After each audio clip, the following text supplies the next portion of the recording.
Hello and welcome to my art studio. My name is Miriam, and today we're going to make some more pro art cards because it seems like you are really loving these videos, so I thought why not make some more. I will begin with showing you the colors we are working with today, and then I will show you the method I'm using for making these cards.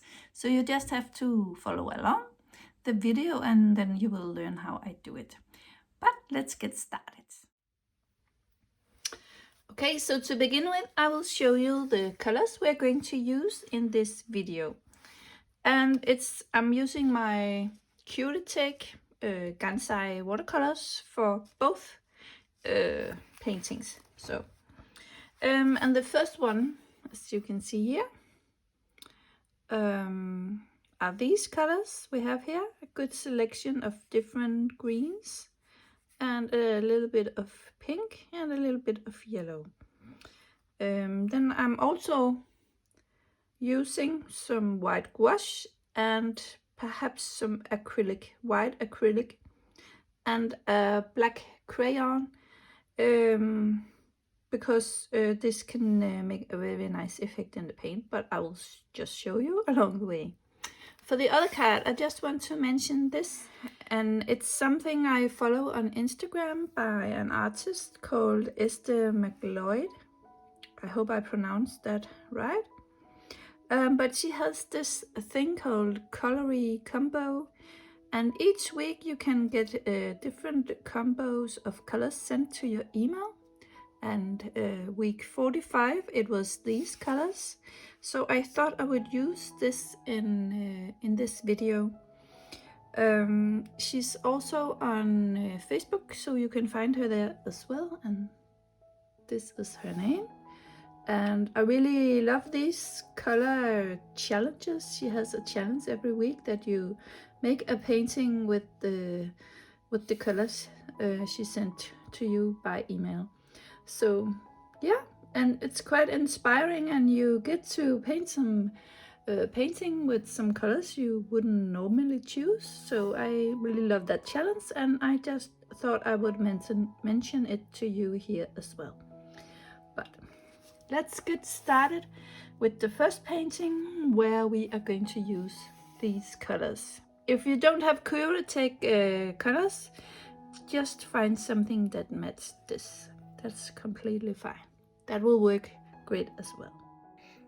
Okay, so let's get started with the first card. Here we have the colors. I have a watercolor pencil and a water soluble oil pastel, I believe it's called, a dip pen. And I have masked out 4 sections on my size A4 paper. And I begin with wetting my colors with some water, so it will be easy to pick up with my watercolor brush. And then I just go ahead. I begin with the blue one and I just dab it onto the paper. It's a flat brush I'm using. And then I continue with the green color and just dab it on randomly.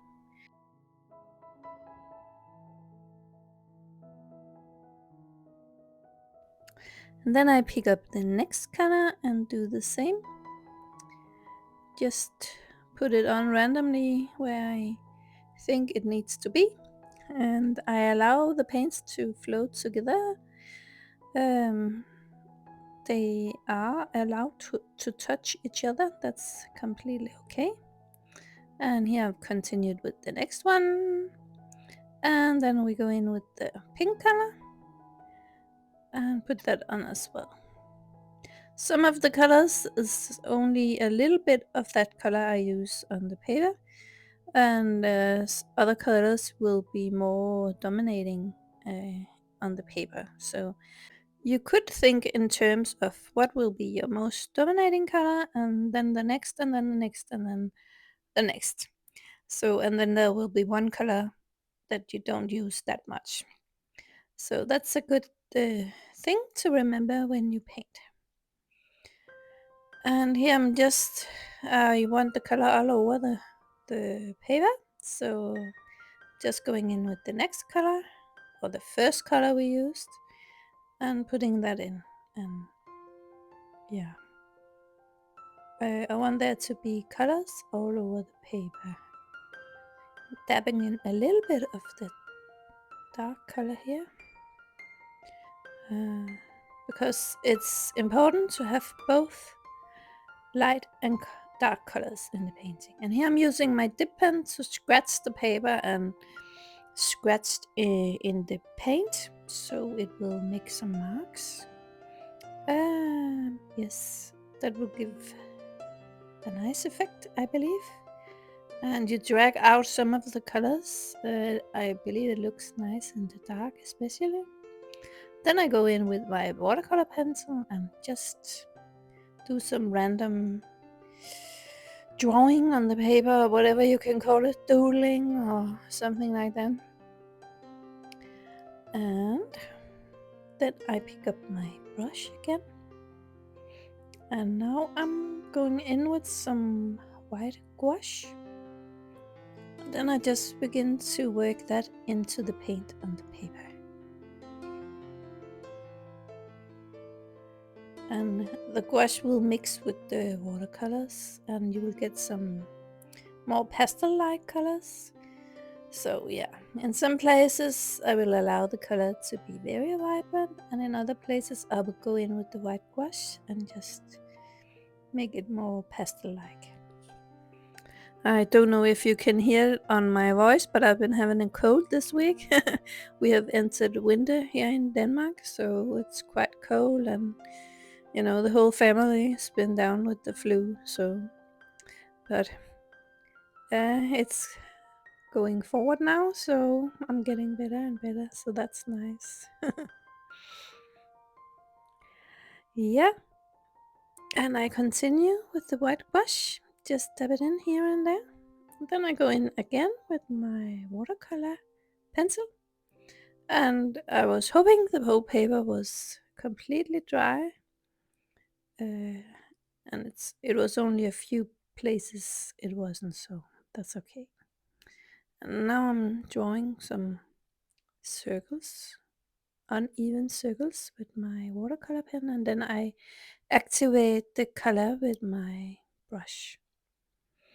And now I have found my number 2 brush, round brush, and now I just go in and decorate in the painting, make some circles or lines or dots and so on,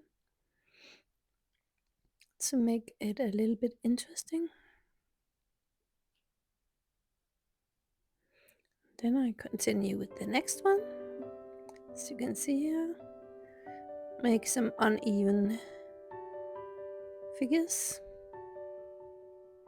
Then I will go in and activate the color with my damp brush. I think that looks quite nice. I really love this method. It gives such a nice abstract painting.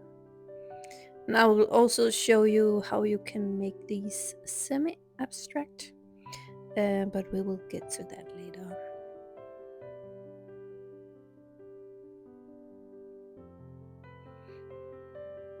And since I've used gouache, I can reactivate that with a damp brush as well.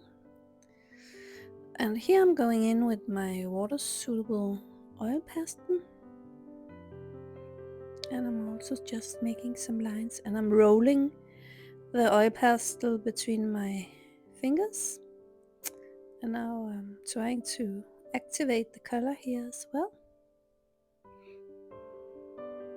I really like that effect when you activate the watercolor pencil or the watercolor oil pastel.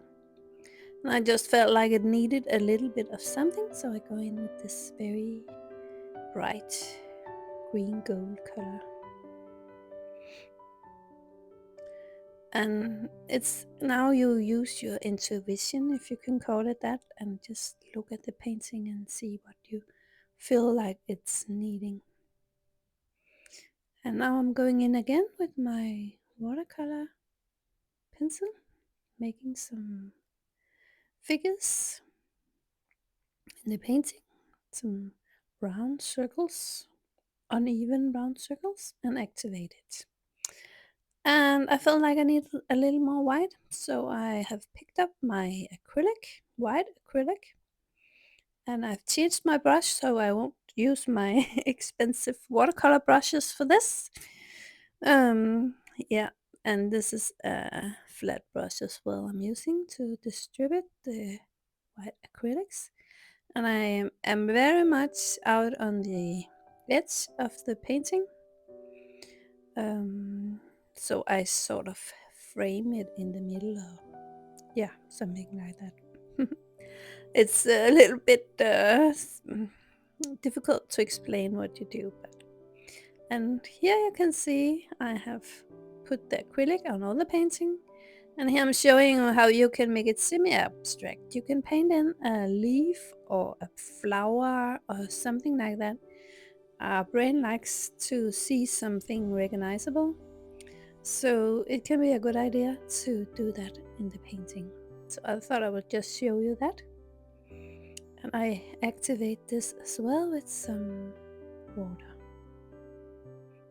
But I really believe these are quite pretty, and they will make very pretty cards.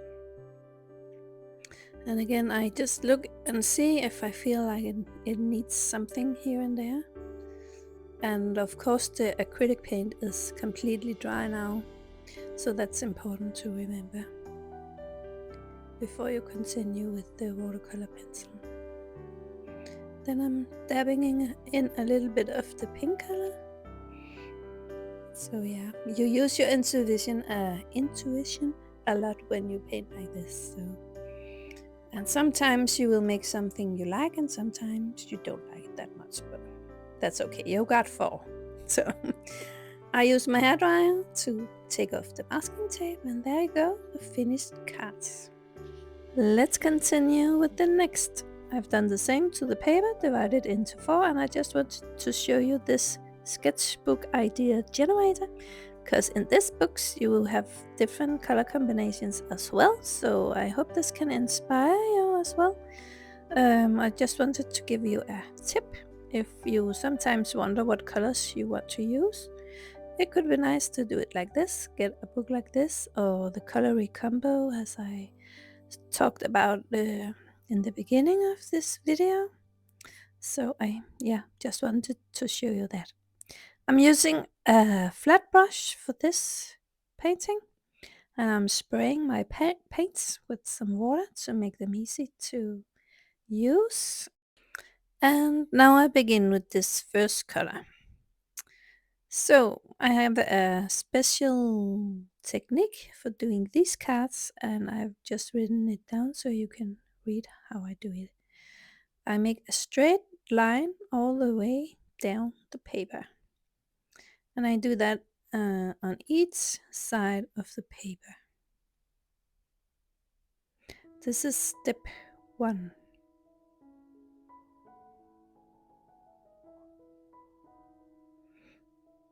And then I pick up the next color, and then I make a circle that goes through all 4 cards.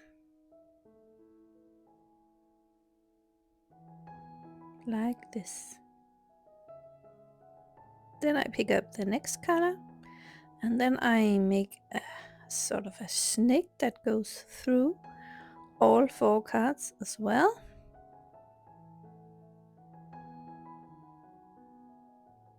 And then I pick up the last color, and here I'm making a snake as well that goes through the card twice, or each card twice. So yeah, like this.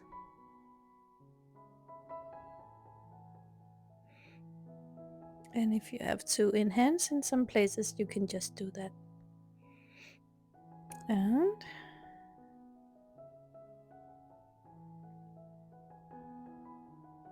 it's very difficult to see what I'm doing right now, but I'm dabbing some lines on the green snake.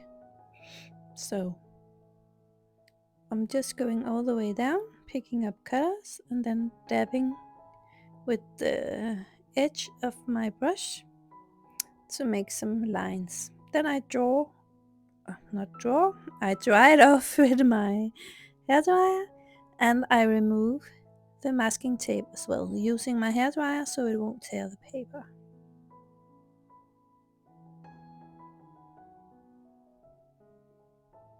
And you can already see the cards, but I'm not finished yet. I want to add something to these cards, so I pick up the first color, and then I just go in and make some circles or some round shapes. I want these cards to be a little bit minimalistic, so I'm not going to decorate a whole lot. I'm just going in with a little bit of this here and there. So this is quite another card compared to the first card we made. And now I have cut up my cards, and then I have to find a nice background. So I will glue it onto some cardstock, and yeah, you can use gray or black, and yeah, I'm just trying out different options. So perhaps you want a completely other color, and yeah, that's okay. I would use perhaps a neutral color, but most of the colors we used for this painting are neutrals, I would call them. So yeah, but you can test out, and you can also put your painting on one side of the card as I'm doing here, so you don't put it in the middle. Then you can write something on the side of the card or draw something. I felt like decorating it some more with some gold pen, so I'm just doing that. Or perhaps it's a white pen. No, it's a gold pen. Then I write in my name, and yeah, you got a very pretty finished card. And the same with the first ones we made. I think these look great with a gray bluish background. You could also use a black if you prefer that. Either way, I think they are both very pretty. So, and I also have this one where you put in the painting you made and then close it like this, and yeah, then you got another pretty card with a frame.